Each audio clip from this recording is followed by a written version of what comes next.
Автопатот Миладиновци Штип официјално ќе биде пуштен во употреба кон крајот на месецов, уверува директорот на јавното претпријатие за државни патишта.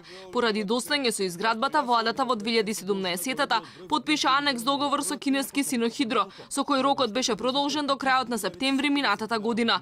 По повеќе одложување на финиширањето на делницата, надлежните информираа дека по автопатот ќе се вози на крајот на декември 2018-та. Се спрема во моментот надзорот и го се спрема техничката документација за техничкиот прием. И тоа е во делот на надзорот, каде што ние не сме моќни. Сега овие денови заради снежните врнежи можеби некои контроли што треба да ги прават малку бето возможни. Не очекувам крајот на јануари да може да биде пуштен.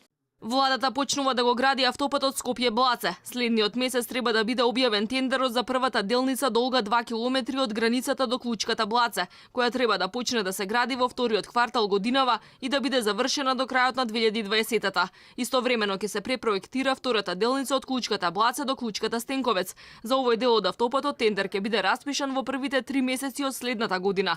По целиот автопат ќе може да се вози кон средината на 2023 година.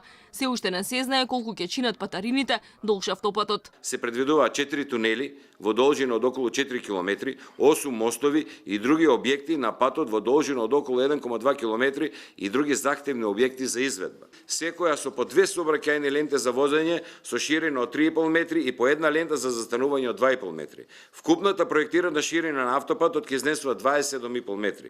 Автопатот долг 12,5 километри со кој патувањето меѓу Скопје и Приштина треба да се скрати од 2 часа на 45 минути ќе чини 110 милиони евра. 73 милиони се обезбедени од ДЕБОР, 27 милиони се дел од инструментот на ЕУ, инвестициска рамка за Западен Балкан, а остатокот е од буџетот на јавното претпријатие за државни патишта.